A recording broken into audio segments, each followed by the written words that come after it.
I'm just holding it. We're going to open up with questions over here. Doug Lesmerises to the left, cleveland.com. CJ, Coach Day was talking about this. We know you guys can throw the ball. We've seen it, but he seemed really excited that you won a game like this with defense and running the ball.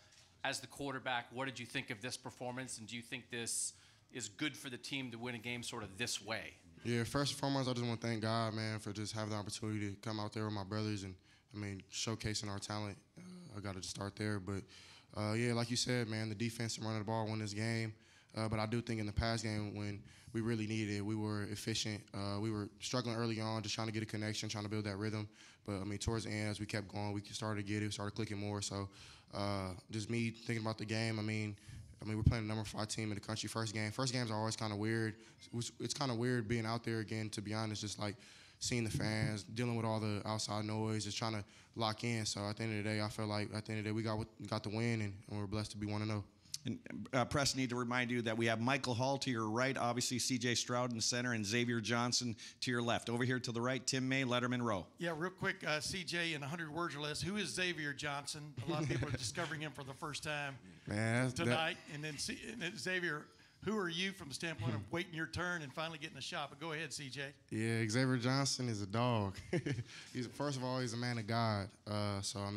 He's one of the people who kind of keep me honest in my faith with Christ. And that just shows you how hard of a worker he is, man. He was one of the first people to take me under his wing when I first got to school, and he's always been a hard worker, man. He's kind of crazy in the weight room, and he works really, really hard. Like, if y'all seen him, man, you would think that the man is animal. So, but he's a hell of a ball player, as y'all can see. So, over to the far left, Stephen. Oh, I'm sorry. Go ahead, Xavier. I would just kind of starting with what he said. I'm a man of God, man. That's literally my strength.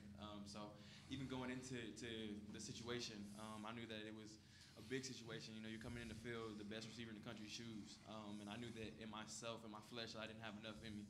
So it was a prayer, honestly, and I was transparent with the Lord and just kind of told him, like, I'm not good enough. I can't do this. I need your strength, and the Lord gave me his strength. So like what he said, like in the weight room, all that stuff. I do it for the glory of God, man. So I'm gonna say that's who Xavier is. He's a man of God who is trying to bring glory to the Lord's name. You had one of the greatest moments in Ohio State history. 2 pass catches, one for a touchdown, and then a hit on the kickoff, the following kickoff. Was that crazy to you? It was. I'm not gonna lie, it was. And I would just say the team, and I love these guys. So with my legs empty, with all that, like none of that matters. I'm throwing that to the side. It's all for the team and for the glory of God. And I say that I just told the reporters, it's a testament to Coach Day, it's a testament to Coach Hart, Coach Mick. They just put us in the positions to succeed. So that's all I was. I was in my position doing what I've been coached to do. So. We'll go to the far left, Stephen Means, cleveland.com. CJ, a lot's just been made of the connection that you've got with Jackson. I know you've got faith in all your receivers, but for you, given the connection you have with Jackson, when you lose that, how does that maybe impact you and maybe your approach out there? Like X said, man, he's the best receiver in the country, and we built a connection, not just on the field but off, that helps us on the field. So, when he was out the game, of course, it affects our team, affects our offense. But at the end of the day, when you look at it, we got the job done. So X stepped up huge, JB stepped up huge, Emeka had a hell of a game, Marv played well.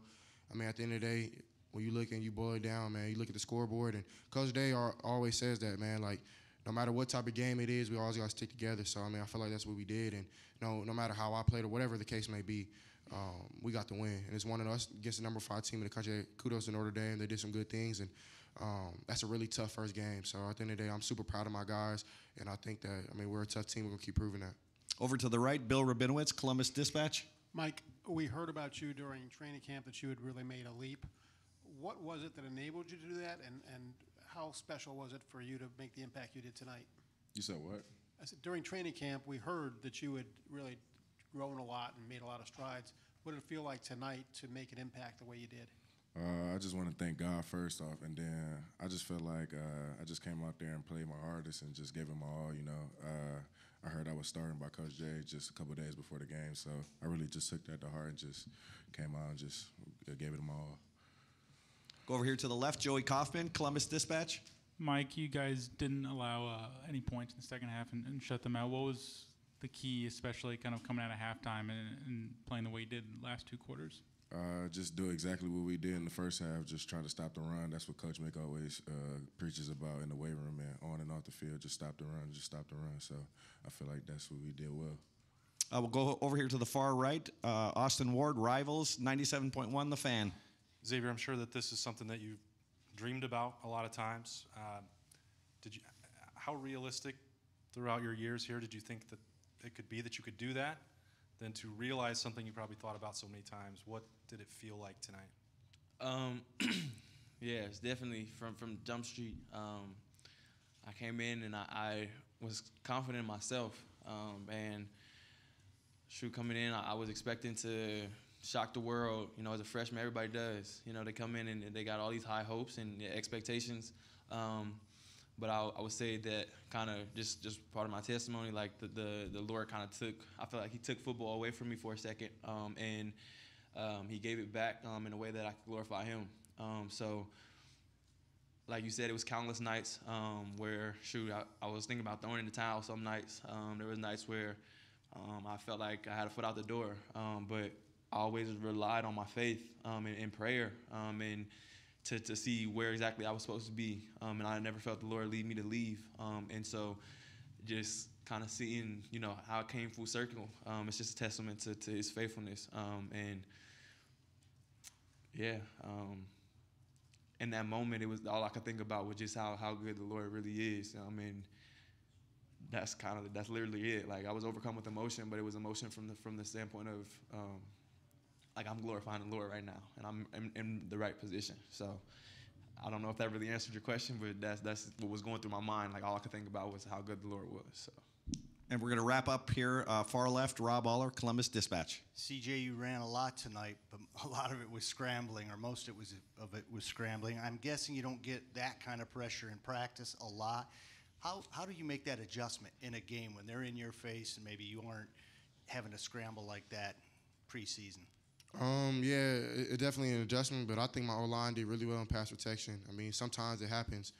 They seep through, and maybe I got to drop back a little farther, give them a little room so I can see the field a little better. But at the end of the day, I feel like they did a great job up front. Luke did a great job setting the IDs, making our protection calls, trying to make sure that everything was set and straightforward. So I think maybe we can just be more efficient in the pass game early on, set our rhythm early. I think we didn't get a rhythm to the very end. So that's on my part, though. I mean, I got to play better. At the end of the day, I'm still excited. I'm still happy, man. We're 1-0 against Notre Dame, number 5 team in the country. So. Other than you grinding it out just like the entire team did, where you're not used to having to, you know, run like that toward the sideline and throw. I mean, are you kind of? I mean, I've been doing that my whole life. I don't really think that it's anything new. I mean, I'm willing to put my head on the chopping board, man, to get a win for this team, because I mean, it just means so much to everybody. So, and it means so much to me just to get a win. So, I mean, if that means I got to run around and do a little Patrick Mahomes or whatever the case may be, I'll do that. So, I mean, I'm just super excited, super blessed from God, man. Without him, I would never be in these shoes. So, I mean, I just appreciate him, and I'm going to do everything I got to do to get a W. Great. Gentlemen, thank you very much.